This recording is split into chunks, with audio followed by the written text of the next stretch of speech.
Cette fichue procrastination, suite et fin.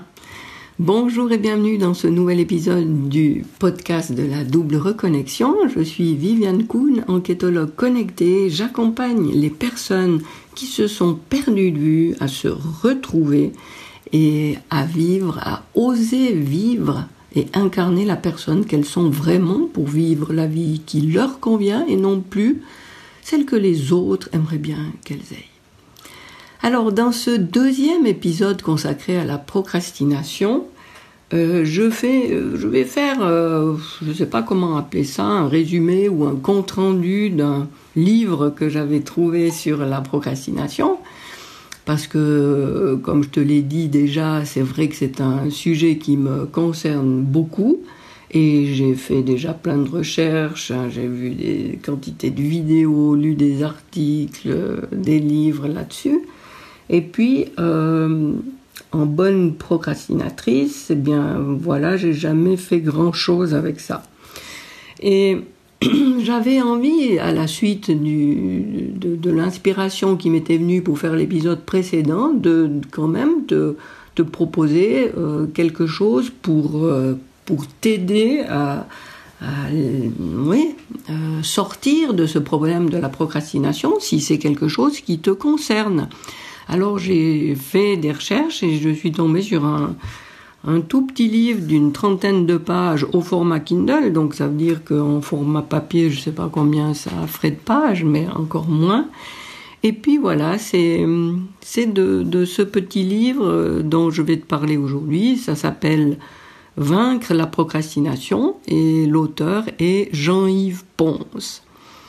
Alors une petite précision, c'est que je vais parfois te lire des citations directement du livre, et auquel cas je ferai un petit signal sonore pour que tu saches que ce que je dis là, c'est une citation. Alors au début, je ferai ça, je lirai la citation dont il est question, et à la fin, le signal t'indiquera que la citation est finie. C'est le guillemet sonore, voilà. Alors, dans un premier temps, l'auteur fait un point sur la situation, il identifie, analyse, invite à comprendre la procrastination et l'ensemble des éléments qui sont à l'origine du phénomène. La procrastination est la tendance pathologique à tout différer, à tout remettre au lendemain. Elle se manifeste généralement dans tous les aspects de votre vie, c'est-à-dire aussi bien sur le plan professionnel que personnel. Je trouve intéressant qu'il mette ça en avant, donc ça c'est sa définition. Et puis c'est vrai que moi j'aurais eu tendance à penser que c'était beaucoup plus concerné par le monde professionnel, mais non, ça concerne bien aussi notre vie personnelle. Donc même si on a très souvent une petite voix intérieure qui nous recommande de nous y mettre et de ne pas abandonner, eh bien on n'y va pas, ou encore quand on y a été, eh bien on abandonne. Les conséquences de ça, c'est assez lourd parce que on a d'abord l'impression de vivre une vie qui est uniquement faite de devoirs, d'obligations, et puis notre frustration grandit au fur et à mesure. Vous savez parfaitement que vous êtes capable du meilleur, que vous pouvez faire de grandes choses. Mais pas lorsque vous vous sentez obligé de le faire, pas lorsque cette chose vous apparaît comme imposée, dictée, ordonnée. Alors, je ne sais pas comment ça te parle, effectivement, ça, mais c'est pas quelque chose à laquelle j'avais pensé, et ouais, je trouve intéressant quand on décide au départ de ce qu'on fait, c'est vrai qu'on y va bien plus volontiers que quand on n'a pas le choix. Alors, souvent, la procrastination est quelque chose qui concerne beaucoup les perfectionnistes de l'extrême. Alors, c'est sûr que être consciencieux, c'est très bien, mais par contre, quand ça nous amène à nous enfoncer dans les abîmes de la paralysie et de l'immobilisme, là, c'est beaucoup moins. Donc, non seulement ça nous paralyse, cette procrastination, mais en plus, ça décuple le sentiment qu'on peut avoir de ne pas être à la hauteur, puisqu'on ne le fait pas. Après avoir retardé les actions qui vous permettaient de satisfaire vos aspirations, elles pourraient vous conduire à les éliminer totalement. C'est un constat assez alarmiste de se rendre compte que effectivement on a retardé et bien souvent on en arrive au point d'éliminer tout simplement ce qu'on voulait faire. Donc une aspiration qu'on avait en soi, qu'on laisse tout simplement tomber parce que la procrastination nous y pousse. Alors, l'auteur relève 3 grandes causes à la procrastination. Et ça vaut la peine de s'y pencher parce qu'il y a plein de gens qui sont vraiment impactés par ce phénomène. Alors, ce qu'il dit d'abord, c'est que les gens concernés ne sont ni des flemmards, ni des indolents désinvoltes.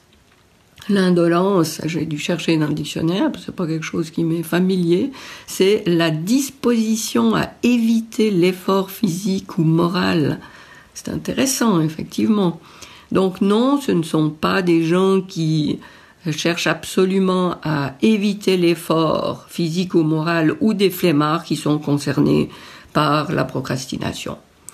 Le fait est que on se trouve des excuses pour ne pas faire les choses. Et il y a 3 grands groupes d'excuses qui sont souvent présentes. C'est d'abord l'excuse liée au temps. J'ai pas le temps. Donc je ferai ça quand j'aurai vraiment toute une matinée ou toute une journée ou toute une semaine pour le faire. Donc j'ai pas le temps. Donc c'est l'excuse qu'on ressort pour repousser encore et encore. Ensuite, la deuxième excuse est liée au manque de motivation.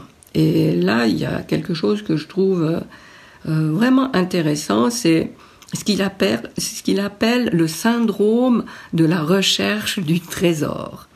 Et on peut appeler ça aussi la quête du Graal. Ça veut dire que on est tellement découragé par l'ampleur de la tâche qu'on imagine qu'un jour on va tomber sur le truc, la solution, le processus, la manière de faire ou la personne qui va le faire à nos côtés, enfin plein de solutions comme ça, enfin le Graal qui va nous apporter la possibilité de tout réaliser comme ça d'un coup. Ça c'est une des composantes justement de cette excuse de manque de motivation. Et puis quand on a ça comme excuse, eh bien on abandonne parce que on se dit à quoi bon. De toute façon, j'arriverai jamais au bout puisque j'aurai jamais trouvé ce fameux truc qui me permet d'y arriver tout de suite. On touche aussi, par rapport à cette motivation, ce qui concerne ce qu'on peut appeler l'auto-réconfort, c'est-à-dire qu'on va se dire ouais bon mais aujourd'hui je suis pas en grande forme, faudrait que je fasse encore ça, j'ai encore pas, j'ai pas de cahier pour écrire ça, enfin bref, on trouve des excuses pour se réconforter, pour se dire qu'un jour, ce sera le bon moment et je serai prête et j'irai à ce moment-là, j'avancerai. Et puis, il ne faut pas se leurrer, ce moment-là, il va jamais arriver. Le troisième groupe d'excuses, donc après le fait de ne pas avoir le temps, de ne pas avoir la motivation, c'est le fait de ne pas avoir d'enjeu. Et puis un jour on se dit « Ah ben voilà, là c'est clair, j'en ai marre, c'est important, j'y vais ». Et puis on s'impose une discipline de faire, ça marche, sauf que ça marche pas sur le long terme, parce qu'on n'est pas des machines. Et voilà, donc l'enjeu petit à petit diminue et on arrête quand même. Et on est de nouveau dans ce sentiment d'échec. On est de nouveau face au constat qu'on est inefficace. On déprime, on se console en disant que bon, en fait, est-ce que je voulais vraiment ça? Mais non, je le voulais pas tant. Si ces quelques remarques vous ont profondément découragé, ne soyez pas si abattus. La procrastination se réfugie derrière une foule d'excuses qui néanmoins n'en sont pas la cause réelle. Vous n'êtes pas un être amorphe, oisif, indolent et paresseux, mais peut-être en revanche un tant soit peu angoissé. La pathologie qui vous habite est de fait un système de défense mis au point par votre cerveau pour se protéger de 3 peurs.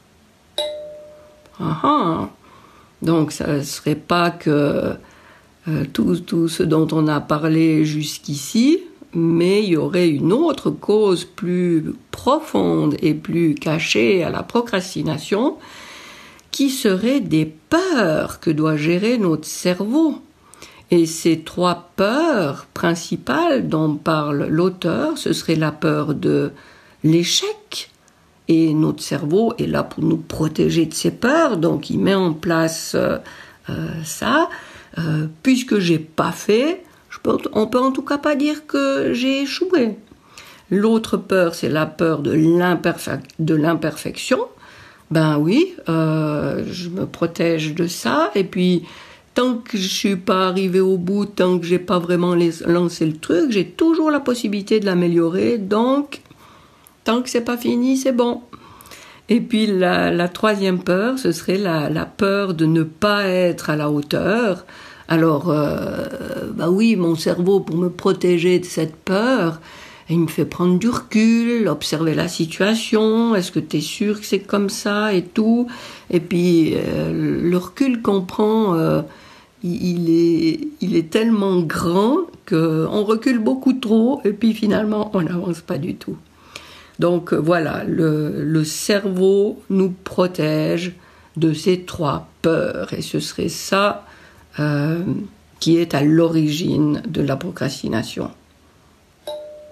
Agissez de même avec votre tendance à la procrastination. Limitez tous ces petits plaisirs immédiats et improductifs et nourrissez-la de vos grands projets.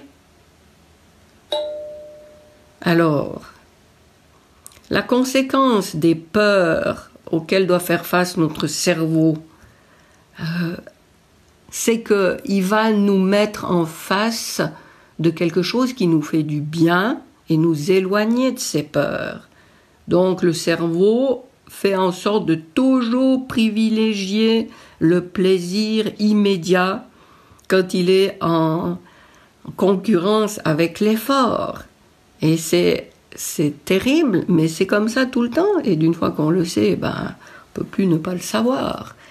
Donc, c'est ça qui serait la cause, c'est que avec le choix qui est proposé, le choix auquel doit faire face le cerveau, est-ce que je vais dans cette voie où j'ai des peurs terribles, ou bien je choisis la solution du plaisir immédiat qui me réconforte, qui me fait tant du bien?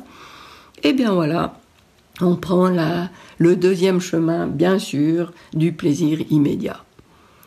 Donc jusqu'à maintenant, on a vu les plus ou moins les causes de la procrastination qu'on invoque, donc le manque de temps, de motivation, la peur de l'échec, la peur de l'imperfection, et cette fameuse recherche du plaisir instantané, eh bien, c'est pas tout.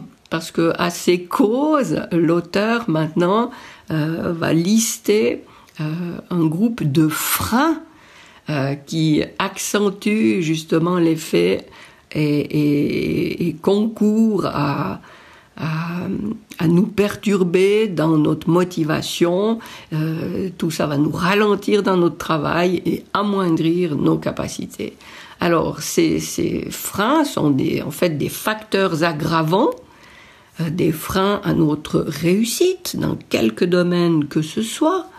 Et c'est quoi? C'est les interruptions, la surcharge d'informations et la mauvaise gestion du temps. Alors, les interruptions, c'est sûr que quand on veut avancer dans quelque chose, dans une tâche quelle qu'elle soit, il vaut mieux être focalisé sur ce qu'on fait. Et il s'agit, et on est dans un environnement, il y a les autres qui nous entourent, qui viennent nous interrompre, il y a des notifications qu'on reçoit tout le temps sur notre téléphone ou sur notre ordinateur, il y a les changements qui s'opèrent dans nos têtes au fur et à mesure qu'on avance dans un projet, parce qu'on change d'idée, et puis on se dit « Ah oui, mais je pourrais voir ça autrement ». Enfin voilà, tout ça, c'est des sources d'interruptions. Ce sont des interruptions qui sont des gros freins dans les pas que nous essayons de mettre les uns après les autres. Ensuite, il y a la surcharge d'informations. Alors, j'ai pas besoin de te faire un dessin. On est envahi par les informations. Partout, on a accès à une quantité d'informations. C'est effrayant. Rien que de regarder sur ton ordinateur et ton téléphone d'ailleurs, le nombre d'onglets ouverts que tu as sur ton navigateur. Ça, c'est un bon indice de voir combien nous sommes perméables à la surcharge d'informations. Et oui, on pourrait voir ça, une petite parenthèse, c'est pas l'auteur qui le dit, c'est moi. On pourrait voir ça comme, ben oui, je suis quelqu'un de curieux, qui m'intéresse à beaucoup de choses, c'est normal et tout. C'est ce que j'ai tendance à dire. Mais ben voilà, ça peut être le signe de ça, mais il y a des moments où ça ne donne pas de bons résultats dans l'avancée de ce qu'on veut faire, parce que ce ne sont que des distractions à ce moment-là. Savoir synthétiser, trier, ordonner devient une qualité nécessaire à la gestion et au traitement d'informations. Voilà comment il résume l'attitude à avoir face à cette surcharge d'informations qui nous entoure en permanence. Ensuite, on a la mauvaise gestion du temps. C'est très difficile à gérer son temps. C'est très difficile à gérer le décalage qu'il y a entre le moment où j'ai l'idée de quelque chose et le moment où ce quelque chose va se concrétiser dans la matière. Et là, je fais une parenthèse pour parler de ce qui me tient tellement à cœur, le processus de la double reconnexion, et je vois un parallèle vraiment flagrant avec cette procrastination. C'est parce que la double reconnexion, c'est un pôle se reconnecter à sa dimension supérieure aux idées. Et le propre de cette dimension-là, c'est que les choses se font de manière instantanée. Il n'y a pas de résistance de la matière, puisque ça se fait dans le monde subtil. Par contre, l'autre pôle de la double reconnexion, c'est justement le monde matériel, le monde où on crée les choses. Et là, on est face à la matière qui ne permet pas cette instantanéité qu'on a dans l'autre pôle subtil. Et comment remédier à cette résistance de la matière? Eh bien, avec le temps, avec la répétition, l'apprentissage, les étapes successives. Et voilà, quand on fait face à la procrastination, on n'est pas très connecté à ce monde de la matière. Et on est d'autant moins connecté qu'on fait l'expérience de l'autre côté de quelque chose d'immédiat et d'instantané. Alors, ça c'est un petit peu ce qui me console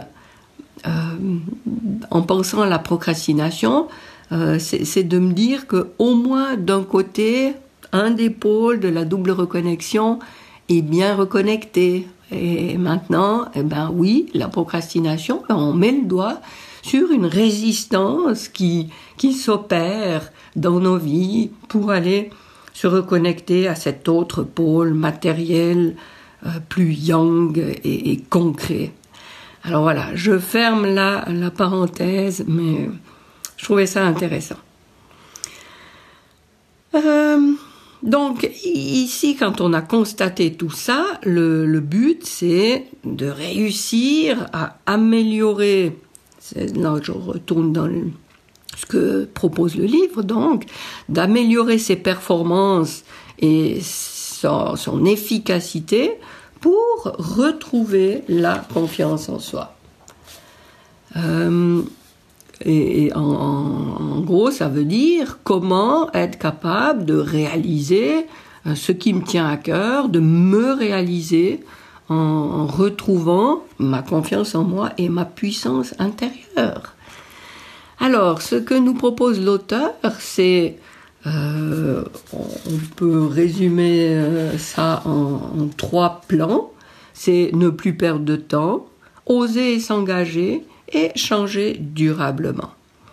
Alors, ne plus perdre de temps, évidemment, il s'agit d'abaisser son seuil de certitude. Arrêtez d'attendre d'être convaincu à 100% que la décision que vous prenez est la bonne. Faites-vous confiance et lancez-vous. On a cette tendance à vouloir être certain avant d'y aller que c'est la bonne solution, que c'est la bonne direction, que c'est le bon choix, que c'est la meilleure possibilité qui existe. Et puis, on fait des inventaires et on pèse le pour et le contre. Oui, mais est-ce que j'ai pensé à ça? Non, au bout d'un moment, il faut savoir qu'on ne sait pas, on ne peut pas tout maîtriser, et puis il faut y aller. Ce qu'il propose pour oser y aller, oser prendre des risques, c'est pour gérer le temps plutôt, c'est d'exploiter les temps morts. J'adore ce qu'il dit. Transformez vos temps morts en temps de vie.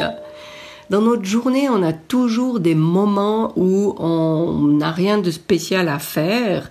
Je pense au temps passé dans les transports, rien que ça déjà. Et pourquoi ne pas utiliser ces mots? Ça ne veut pas dire être efficace absolument et tout, mais au lieu d'être là à attendre et avoir tendance à se plaindre parce que ça avance pas, je sais pas quoi, mais utilisons ces moments pour, pourquoi pas déjà méditer, pour être attentif à son état d'esprit, pour écouter des audios, pour apprendre une compétence justement, même si c'est 5 minutes, j'apprends quelque chose dans ce domaine qui concerne justement mon projet vers lequel je veux aller. Donc, utilisons ces temps morts, comme il le dit, en temps de vie. Associez le travail au plaisir de vos avancées et non plus à une privation de votre liberté. Tu seras d'accord avec moi que quand on est, dans une file d'attente, on est rarement très joyeux à se dire « youpi, c'est génial ce que je fais là ».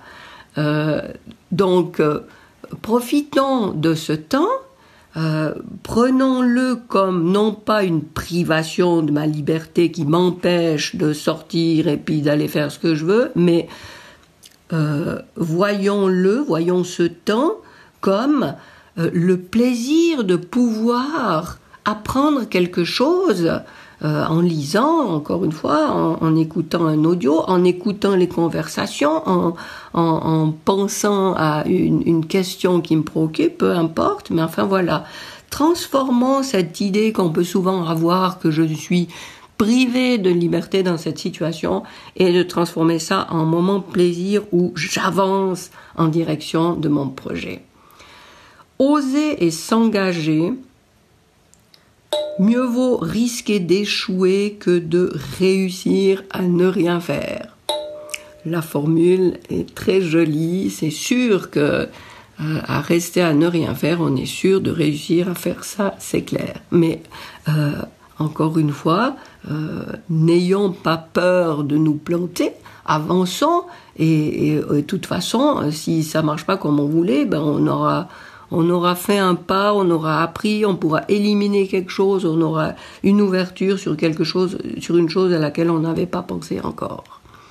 Et dans l'idée de changer durablement, c'est que il y a un schéma qu'il s'agit d'inverser. Et j'adore ça comme il en parle, c'est que il n'y a pas de il faut, enfin. Il s'agit de passer du mode consommateur au mode producteur. Hein.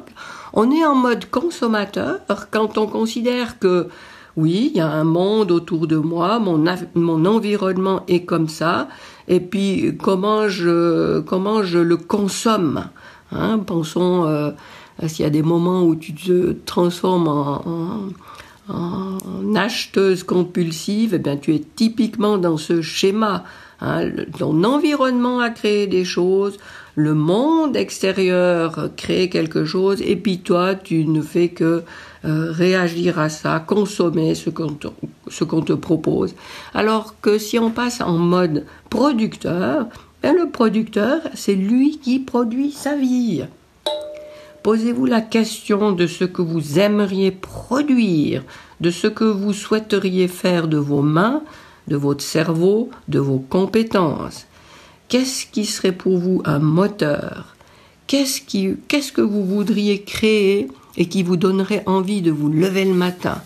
Si vous mobilisez votre attention et votre énergie à répondre à cette question, une dynamique s'enclenchera et vous n'aurez plus jamais à vous soucier de la procrastination, car vous aurez alors trouvé le meilleur moyen de la combattre, vouloir réaliser quelque chose qui vous dépasse. Alors là, il y a du boulot. Il s'agit, comme il le propose, de trouver ce que j'aimerais. Qu'est-ce que je veux ? Et ça, je peux te promettre que c'est pas évident à trouver la réponse, mais c'est une question fondamentale à se poser avant de continuer. C'est qu'est-ce que je veux ? Qu'est-ce que je désire ? Et là, on n'est plus en mode consommateur de l'extérieur, mais on est en mode producteur. Alors, je t'invite vraiment à prendre du temps pour répondre à cette question, que ça te prenne quelques heures, quelques jours ou plus. Peut-être que tu as déjà la réponse claire en toi, ce qui est déjà un immense avantage, mais si c'est pas le cas, eh bien, je t'invite à trouver la réponse à cette question. Donc, quand on a réussi à répondre à cette question, on est dans une dynamique où on apprend, où on s'émerveille, où on progresse, on évolue, on consacre du temps, on met de l'attention, on pratique encore et encore dans le domaine qui est justement celui qui a répondu à cette grande question, qu'est-ce que je veux ? Et on avance dans cette direction pour créer justement la réponse à cette question. En fait, lui, dans le livre, l'auteur propose ceci. Ne laissez pas vos rêves dans un coin de votre tête, faites-les vivre. Déterminez ce que vous voulez faire, apprendre, vivre. Consacrez-y 30 minutes par jour. Ne vous posez pas de questions. Déplacez ce créneau si vous le souhaitez ou parce que la journée ne s'est finalement pas organisée comme vous le pensiez, mais ne le supprimez jamais. Dans un jour, un mois, un an, vous serez meilleur dans le domaine que vous avez choisi de privilégier. Cela commence maintenant, là, tout de suite. Waouh! Et là, on sait ce qu'on a à faire. Je voulais faire une petite parenthèse et je trouve plus où j'ai écrit ça. Excuse-moi de... Oui, voilà, c'était juste là sur ma feuille. L'auteur parle donc de 30 minutes par jour. Mais moi, ce que j'aimerais ajouter, c'est... Si on prend déjà 5 minutes par jour consacrées à ce qui nous tient à cœur, parce qu'on peut ne pas avoir le temps, parce qu'on a une occupation, une activité, un job qui nous prend toute la journée. Mais rien qu'avec 5 minutes, je voulais te dire combien on peut faire de choses. 5 minutes par jour pendant 1 an, c'est plus de 30 heures. Alors, que ce soit de la lecture, du jonglage, de la course à pied, de la méditation, jouer de la musique, ranger, faire du yoga, faire du tri, faire du renforcement musculaire, rire, chanter, visualiser, dessiner, écrire, nettoyer, tenir un journal de gratitude. Tout ça, c'est des choses qu'on peut déjà faire. Et ce ne sont que des exemples qu'on peut faire déjà 5 minutes par jour. Donc, avec ces 30 heures que ça donne au bout d'1 an, ça représente quand même 5 jours à 6 heures occupées rien qu'à ça. Et si on décide de consacrer plusieurs petits groupes de 5 minutes à différentes activités, eh bien, tu vois que on peut progresser de manière assez impressionnante en 1 année, parce que ces 30 heures que donnent ces 5 minutes par jour, eh bien, elles n'existeraient tout simplement pas à la fin de l'année si on n'avait pas mis ça en place. Alors voilà, effectivement, même si l'auteur propose de se consacrer 30 minutes à ce qui permet d'avancer dans notre projet, eh bien, si c'est déjà 5 minutes, moi je te tire mon chapeau et de le faire tous les jours. Alors, à ce moment du livre, l'auteur nous propose des pistes des solutions pour voir comment on peut lutter contre cette procrastination. Alors, il propose différentes choses que je vais t'énumérer. Il nous invite à reprendre la main sur sa vie, de vaincre ses peurs. Et la première proposition qu'il fait, c'est de choisir, de ne pas nous dire « il faut » ou « je dois », mais simplement dire « je choisis de le faire » ou de ne pas le faire, et j'en assume les conséquences. Donc, on réintroduit la question du choix dans sa vie.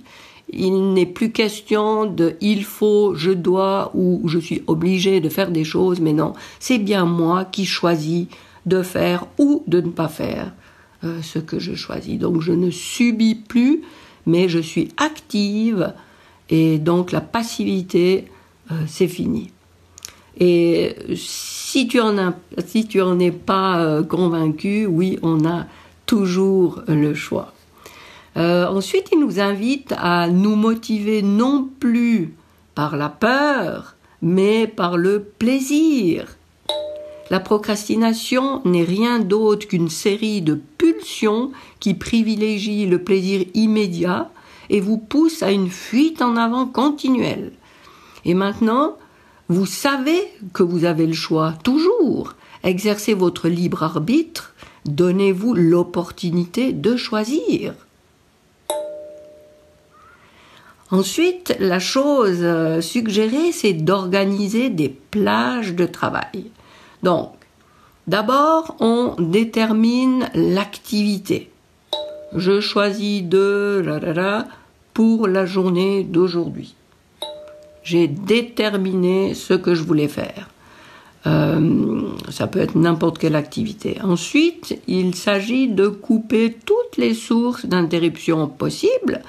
Donc les notifications, les mails, fermer la porte si on est dans une maison où il y a d'autres gens qui pourraient venir, informer les autres que je veux ne pas être interrompu, etc.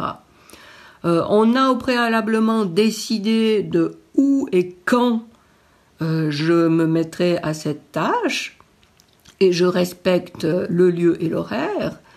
Et quand le moment est venu, j'ai 3 secondes pour me lancer dans l'activité. Et ça peut paraître court, ces 3 secondes, mais je me concentre sur ce qui va m'attendre quand j'aurai fait, pas quand j'aurai terminé mon projet monumental, mais quand j'aurai terminé cette tâche que j'ai décidé de faire aujourd'hui. Donc 3 secondes pour penser à ça et j'y vais. Et toute mon attention est condensée sur ce début d'activité. Ensuite, j'y vais pendant 30 minutes. Je fais une petite pause pour me régénérer, pour laisser baisser la pression. Et je recommence tous les jours à la même heure. Comme ça, je crée une habitude. Et à la fin, j'évalue ma progression, c'est-à-dire que je prends du recul, non pas sur l'objectif final, encore une fois, qui peut sembler une montagne, mais toujours sur l'objectif du jour, sur ce que j'ai fait aujourd'hui. Sinon, je suis trop stressée par voir que l'objectif final est encore loin et ma motivation se casse la pipe. Ceux qui sont joueurs peuvent ajouter à ça un élément de défi ou de challenge vis-à-vis de soi-même et à chacune de trouver un moyen de se stimuler pour ajouter un élément de record ou de je sais pas quoi dans son activité quotidienne.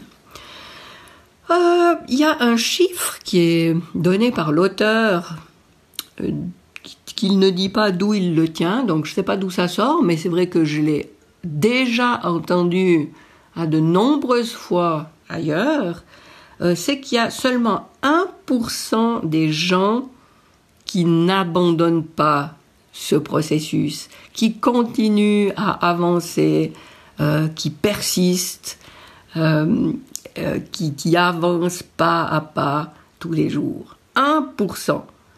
Alors, encore une fois, je ne sais pas ce que ça vaut, mais ce qui est rassurant, c'est de voir que, voilà, on n'est pas seul.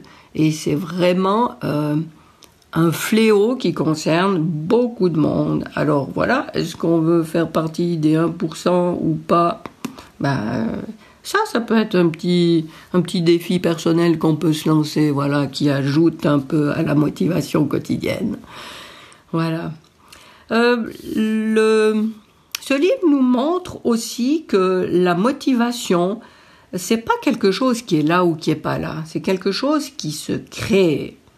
Et plus on répète ce qu'on a vu jusqu'à maintenant, plus la motivation s'installe, grandit, devient de plus en plus naturelle et demande le moins d'efforts à mobiliser. Alors déjà, une possibilité qu'on a, c'est de s'observer pour savoir comment nous fonctionnons et déterminer à quel moment de la journée ma motivation est la plus forte. Et ça, personne ne peut le savoir à notre place. Et il y a des gens qui aiment bien se lancer dans quelque chose le matin, d'autres c'est plutôt le soir, d'autres c'est encore tard dans la nuit, est-ce que c'est l'après-midi ? C'est important dans un premier temps, déterminer à quel moment t'as motivation est le plus favorable. Il y a un autre élément qui contribue à solidifier la motivation, c'est tout simplement la posture physique, c'est-à-dire ta tenue, quelle est ta position. Et ça a été prouvé par de nombreuses recherches. La position qu'on adopte, la posture physique a un réel impact sur notre état d'esprit. Et évidemment que l'état d'esprit a un impact énorme sur notre motivation. Et ce qu'il ne faut pas oublier, c'est que l'action produit la motivation, déclenche la motivation. Alors que tout au contraire, l'inaction entraîne la passivité et l'attente. Et c'est pas ce qu'on veut. Nous, on veut entrer en action avec détermination pour faire exploser notre motivation. Le plus dur, c'est d'initier le mouvement, de s'y mettre. C'est le premier geste qui est dur, c'est la première ligne à écrire, la première feuille à trier, la première note à jouer. Voilà, tu vois l'idée, peu importe ce que tu fais, c'est paf, la première action qui est la plus difficile. Le mouvement crée la dynamique, insuffle de l'énergie, provoque la créativité et nourrit la motivation. Pensez à une brouette remplie de sable. Elle est lourde. Vous la prenez en main, la soulevez. Cela demande un effort. Vous poussez, c'est lourd. Mais une fois lancée, la brouette roule presque toute seule. Il en va de même pour toutes vos activités. Et je vais ajouter une citation introduite dans le livre, une citation de Bernard Werber. Il ne faut pas penser à l'objectif à atteindre, il faut seulement penser à avancer. C'est ainsi à force d'avancer qu'on atteint ou qu'on dépasse ses objectifs sans même s'en apercevoir. Donc le conseil qui est indiqué ici, c'est de créer une routine qu'on répète jour après jour en pensant à la première étape à réaliser là maintenant. Et demain, on pensera à l'étape à réaliser demain. Et on ne sait jamais où on sera rendu quand on aura terminé l'objectif du jour. Donc c'est seulement après qu'on pourra à nouveau fixer pour le lendemain l'étape à faire la prochaine fois. L'auteur invite ensuite à utiliser ses loisirs pour mieux travailler. Donc il met en garde une confusion qu'on peut faire entre les loisirs et les distractions. Les loisirs, ça a du sens, ça a un but. Un loisir, ça permet de reposer l'organisme, de souffler, de décompresser. C'est ce qui évite d'arriver au burn-out. Ça aère l'esprit, ça permet l'accès à de nouvelles idées, à des solutions qui sont amenées à un problème. Ça permet d'augmenter l'énergie. Et enfin, ça amène l'équilibre dans nos vies.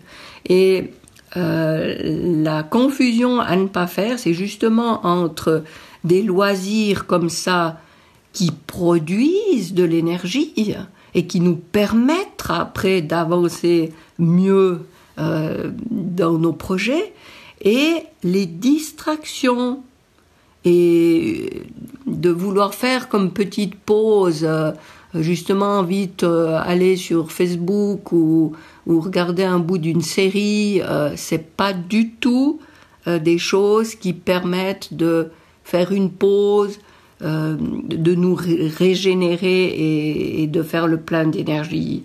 Au contraire, c'est en plus, dans un premier temps, bien souvent, au lieu de faire une pause de 5 minutes, on va faire une pause beaucoup plus longue qui peut bien arriver à 2 heures, parce qu'on ne peut plus arrêter.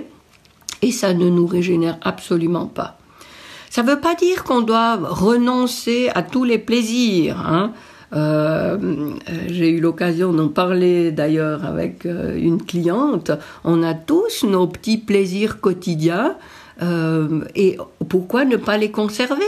Mais prenons-les en compte, en connaissance de cause, et prévoyons 3 plages horaires, par exemple, dans la journée où on va consacrer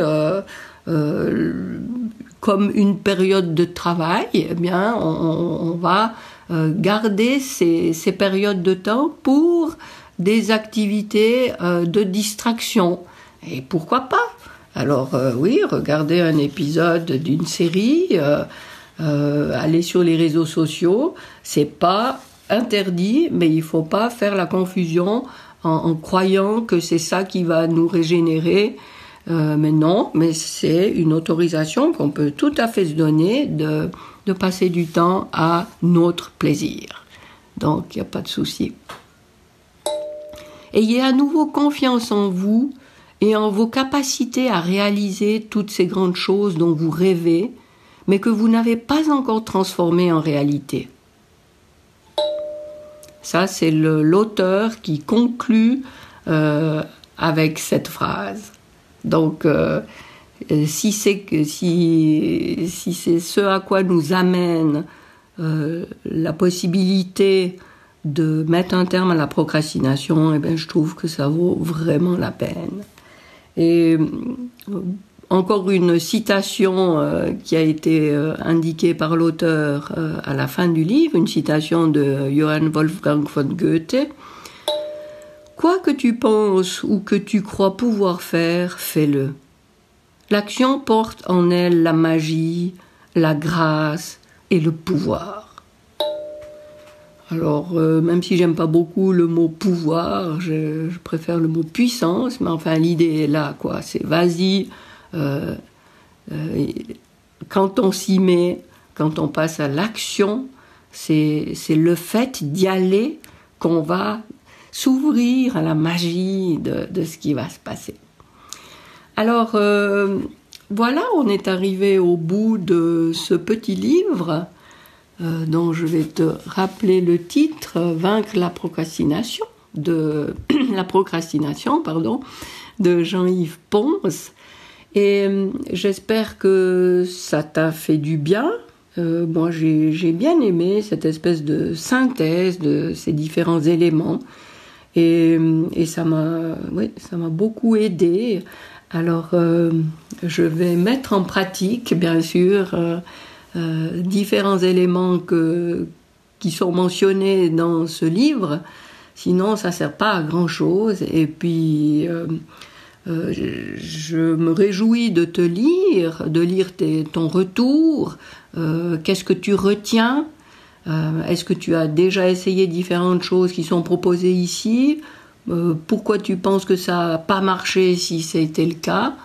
Et voilà, je me réjouis qu'on avance toutes, en tout cas toutes celles qui ont de la peine avec ce pôle de la matérialisation, de la concrétisation dans le fait de mettre... de mettre en route ces projets, ces rêves, de les concrétiser. Je me réjouis qu'on avance toutes dans ce sens, et puis me réjouis déjà que tu me dises, voilà ce que j'ai réussi à faire, et j'en prendrai connaissance avec grande joie. Alors voilà pour cet épisode. Je te rappelle que tu peux retrouver tous les épisodes sur mon site vivianeka.com. Tu cliques sur l'onglet podcast si tu as loupé l'épisode précédent où je te parlais de l'introduction à ce thème de la procrastination. Et puis, moi, je suis contente d'être arrivée au bout de cet épisode parce que je pensais que ça allait être fait en 3 mouvements et c'était beaucoup plus de travail que ce que je pensais, mais j'ai pas abandonné, j'ai pas procrastiné et je suis fière de moi. Alors voilà, et je me réjouis de te proposer à nouveau quelque chose j'espère d'intéressant dans le prochain épisode. À bientôt!